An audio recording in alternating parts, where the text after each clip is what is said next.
ছাত্রলীগের অবস্থান কর্মসূচিকে পাশ কাটিয়ে রাষ্ট্রপতি বরাবর স্মারকলিপি প্রদান করেছে কুমিল্লার কোটা বিরোধী শিক্ষার্থীরা।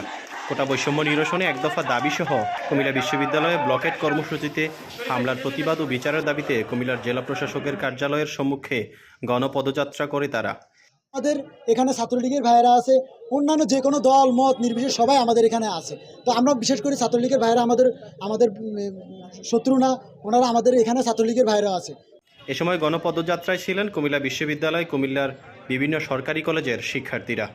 রবিবার বেলা 11টায় শিক্ষার্থীরা নগরীর কান্দির পাড়ে জড়ো হওয়ার কথা থাকলেও সেখানে সকাল থেকে অবস্থান নেয় মহানগর ছাত্রলীগের নেতাকর্মীরা। পরে বেলা 12টায় পুলিশ লাইন মোড়ে জড়ো হয়ে সেখান থেকে যাত্রা শুরু করেন বৈষম্য বিরোধী আন্দোলনের শিক্ষার্থীরা। পরে জেলা প্রশাসক কার্যালয়ে মহামান্য রাষ্ট্রপতি বরাবর স্মারকলিপি প্রদান করে। জেলা প্রশাসকের পক্ষে শিক্ষার্থীদের থেকে স্মারকলিপি গ্রহণ করেন অতিরিক্ত জেলা প্রশাসক পঙ্কজ বড়ুয়া।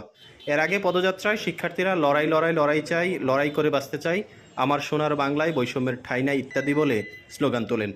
এ সময় বাংলা ব্লকেট আন্দোলনে নেতৃত্ব দেওয়া কুমিল্লার শিক্ষার্থীরা বলেন, তাদের যৌক্তিক দাবি আদায়ে অংশ হিসেবে আজ স্মারকলিপি মহামান্য রাষ্ট্রপতি বরাবর জমা দিচ্ছেন। দাবি আদায় না হওয়া পর্যন্ত আন্দোলন চলমান থাকবে। তাছাড়া কুমিল্লা বিশ্ববিদ্যালয়ে পুলিশের সাথে সংঘর্ষে আহত শিক্ষার্থীদের বিচার দাবি করেন তারা।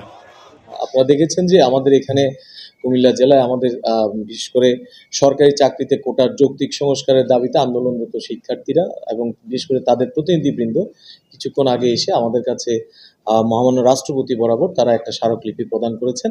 তো সেই স্মারকলিপিটি আমি গ্রহণ করেছি আমাদের জেলা প্রশাসকের পক্ষ থেকে এবং আমরা এটাকে যথাযথ কর্তৃপক্ষের মাধ্যমে আমরা এটা তাদের আবেদন স্মারকলিপিটি আমরা এটা পাঠিয়ে দেব।